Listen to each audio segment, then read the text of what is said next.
C'est l'heure du sonneur. Et un sonneur, je suis donc très heureuse de recevoir Cécile Servante, ou Cervantes, je ne sais pas comment je dois prononcer votre nom. Bonjour madame.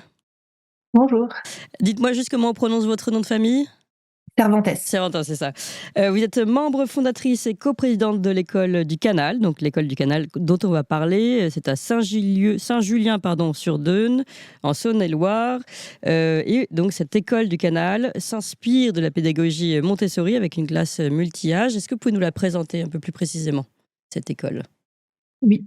Alors, à l'origine de l'école, on est deux mamans qui avions toutes les deux l'élan, l'envie de créer une école qui ait des valeurs où on puisse être en cohérence entre ce qu'on vit à la maison et ce qu'on avait envie que nos enfants puissent vivre à l'école. Donc l'idée, elle a germé en 2019. Et voilà, on a avancé ensemble et réfléchi justement sur les valeurs de l'école. Oui, Parce que c'est vrai que vous avez cité Montessori. Montessori, c'est pratique comme terme pour pouvoir un petit peu expliquer oui, l'état d'esprit de l'école. Mais en fait, on n'est pas labellisé Montessori. oui. On s'inspire des méthodes Montessori. Ce qui est surtout important pour nous, c'est les valeurs, donc la bienveillance, le respect de soi, le respect des autres, le respect du rythme de l'enfant. Les Montessori, c'est des outils. Et Oui, finalement, avec des outils, on peut faire des choses, on peut tout faire. Ce qui est important, c'est l'humain derrière. bien sûr. Et c'est vraiment une école qui s'est construite sur un projet de valeurs plus que de méthodes ou d'outils. D'accord. Donc, rythme de l'enfant et aussi, ce que j'ai pu lire, c'est très grande recherche de rencontre de l'enfant avec la nature. Oui, oui, oui, en fait, on a... Alors, Oui, est-ce que vous pardon. pouvez le développer un peu ? Non, non, allez-y, je vous en prie. On a de la chance, on est dans un petit village à proximité déjà d'un grand espace vert avec la rivière, les prés et à quelques minutes à pied, les enfants peuvent aller dans la forêt. Mmh. Donc et voilà, il n'y a pas besoin de toute une organisation. Ça permet aussi de s'adapter en fonction de la météo, des envies. De façon hebdomadaire, ils vont en forêt de toute façon et après, selon euh, voilà, la météo et les envies, ça peut être un petit peu plus. Ouais. Alors, qu'est-ce que vous avez, cherché finalement, que vous ne trouviez pas dans les écoles, on va dire, classiques, de l'école publique? Et on a parlé hier, du programme, EVARS, j'imagine que vous en êtes très loin, c'est-à-dire ce programme d'éducation, sexuelle, d'éveil à la sexualité. Mais j'imagine qu'il y a, c'est autre chose qui vous a motivé, que vous cherchiez autre chose, à travers, la mise en place de cette école. Pourquoi vous avez décidé de la monter? Alors, je vais répondre plus à titre personnel aussi, parce que du coup, voilà, c'est plus avec mes mots, ma sensibilité. Moi, déjà, j'ai grandi aux Pays-Bas. Je suis née, j'ai grandi aux Pays-Bas. Et donc, c'est vrai que là-bas, tout le système éducatif est déjà très différent. Il y a quelque chose qui est beaucoup plus dans la coopération. Et je pense que c'est vraiment ça, la base du projet, c'est la coopération. C'est comment est-ce que, au-delà de tout ce qu'on va apprendre à l'école, qu'est-ce qu'on en fait de ce savoir? Est-ce qu'on le met au service d'un projet de société, de quelque chose qui nous tient à cœur, ou est-ce qu'on le met au projet d'un projet personnel, à profit personnel? Donc, qu'est-ce qu'on peut emmener en plus à l'école humainement aux enfants? Et c'était ça qui me tenait à cœur, qui tenait aussi à cœur aux autres membres fondateurs. On a été 8 au départ, d'avoir un projet de société au-delà de juste les savoirs, des savoir-être au lieu des savoirs. Oui, En plus, bien sûr. d'accord. Et donc cette école existe depuis combien de temps? Elle a ouvert en septembre 2021. Septembre 2021. Et donc, là, voilà, aujourd'hui, vous rencontrez quand même certaines difficultés. Quelles sont ces difficultés? Alors, on est sur un territoire rural, donc avec une population assez dispersée et une population voilà, avec des revenus peu élevés. Donc, en fait, on peine à monter en nombre dans l'école. Donc, pour atteindre l'équilibre budgétaire, parce que oui, c'est vrai que j'en ai pas forcément parlé, mais donc c'est des écoles qui sont entièrement autofinancées parce qu'il y a zéro aide de l'État quelconque. Donc, il faut que les frais de scolarité ou les dons, les subventions dans les organismes privés, enfin les dossiers qu'on peut faire viennent amener l'équilibre financier. Et aujourd'hui, c'est vrai que le nombre d'élèves augmente, mais tout doucement. Et voilà, donc ben, mathématiquement, tant que le temps de s'installer durablement sur le territoire, A priori, c'est assez courant, c'est les premières années, ça peut être un petit peu difficile et puis Ouais. après, il peut y Après, ça avoir des listes décolle. d'attente Ouais. et voilà, on est pour l'instant encore dans cette première En fait, phase. donc la difficulté, c'est peut-être que vous êtes méconnu ou finalement c'est plutôt une difficulté financière. Est-ce que c'est une question de remplissage des classes ou une question financière ou les deux? Hem, je pense qu'il y a énormément d'intérêt sur le territoire. Je pense qu'on est quand même assez connus. On a de la chance d'avoir un soutien local, avec, une presse locale, des non, je pense qu'on est quand même assez, connus localement, même Oui, si on s'aperçoit qu'il y a encore des personnes qui connaissent pas l'existence de l'école. Mais, c'est plus, on est sur des grandes distances, il y a des personnes, elles habitent à 20 minutes, donc si c'est pas sur le chemin du travail d'un des parents, ça veut dire, 20 40 minutes minutes en plus, aller-retour. bien sûr. Plus le coût de l'essence, voilà, ça Mmh. fait Ah oui, ça bien peut sûr. Non, non, mais ça coûte très vite, très cher. Et aujourd'hui, donc, vous faites un appel à solidarité, puisque vous souhaitez pouvoir continuer de vous développer et surtout exister encore. Pour le moment, vous dites, à votre avis, c'est une petite période un peu difficile de moment où on est dans la création, on n'a pas encore assez d'élèves pour retrouver notre équilibre budgétaire, mais vous y croyez fort. Et surtout, c'est cette approche que vous voulez vraiment défendre, une approche différente, plus proche de la nature, inspiré, comme vous l'avez dit, de Montessori, avec beaucoup de bienveillance, des programmes donc libres, puisque vous êtes en école libre, comme on dit. Et donc, l'école du Canal appelle à l'aide financière. Alors, nous, ici, on a déjà soutenu hier un apiculteur, un jeune homme qui souhaitait se lancer dans l'apiculture. D'ailleurs, j'en profite pour vous le dire tout de suite, chers amis, grâce à vous, vous avez répondu magnifiquement bien hier. C'est vraiment tocsin, c'est incroyable.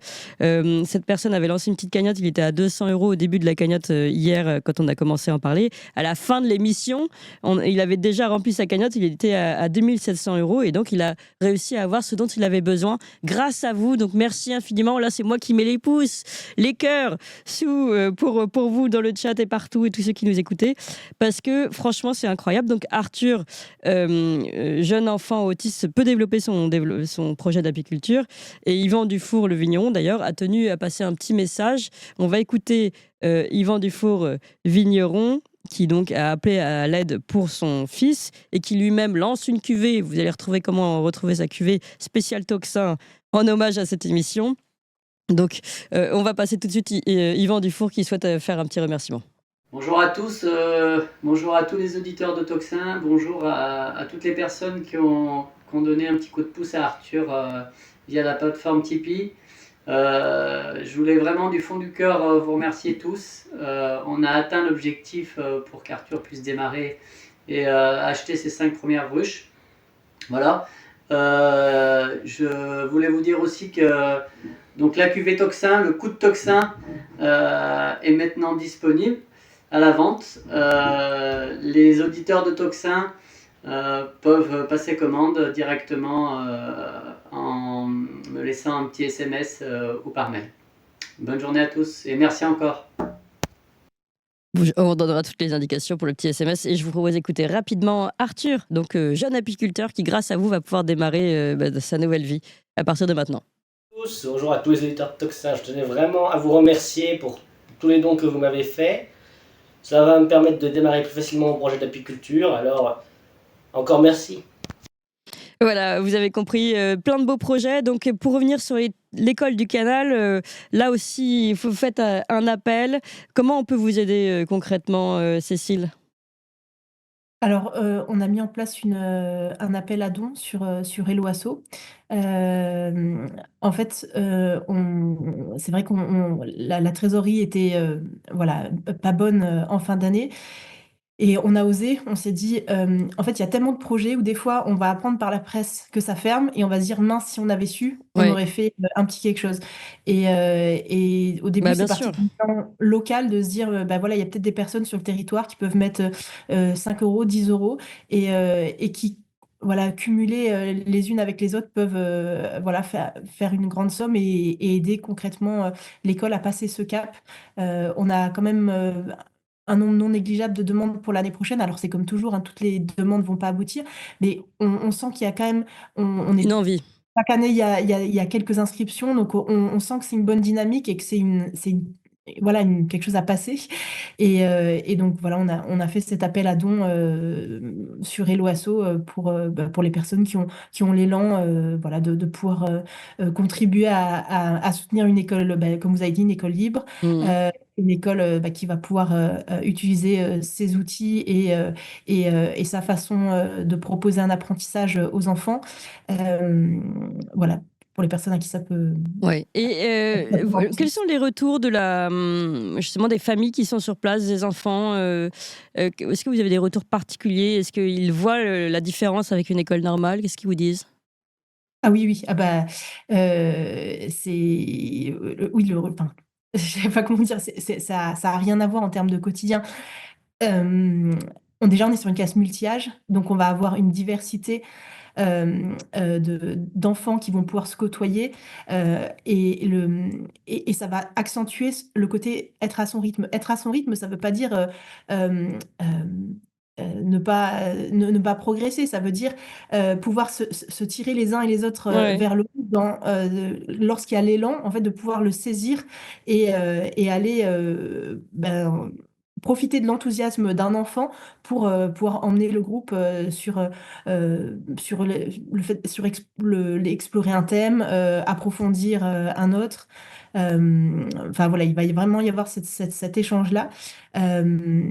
Au niveau bienveillance, en tout cas, ce qu'on a eu régulièrement, c'était des stagiaires qui étaient en observation sur des petits stages, une semaine, 2 semaines, et le retour qui était fait, c'était de dire waouh, la maturité de ces enfants, notamment en cas de conflit. Mm. C'est-à-dire, les enfants, ils vont savoir poser des termes sur ce qu'ils ressentent. Ouais. Ah bah alors, là, ce que tu m'as fait, j'ai ressenti ça. Est-ce qu'on pourrait trouver une solution ensemble? Est-ce qu'on peut demander de l'aide à quelqu'un d'autre? Voilà. Enfin, en tout cas, ça fait partie des choses qui sont Alors, c'est pas les familles pour le coup, mais c'est les personnes externes qui côtoient parfois l'école ou les élèves qui ont pu nous faire ce retour-là.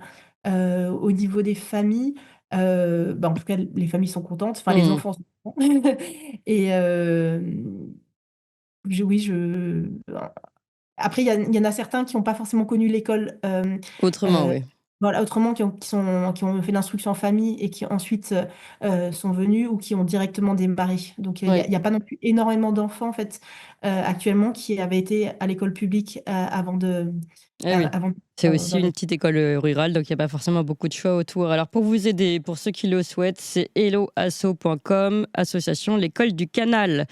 Voilà, et vous retrouverez ceux qui le veulent, hein, tous les liens pour pouvoir aider cette école. Et en tout cas, pour nous, c'est important de parler des écoles libres, qu'on voit leurs difficultés aussi, puisque on critique l'école publique, on en a fait hier une émission, et bien qu'on voit et qu'on soutienne les initiatives différentes.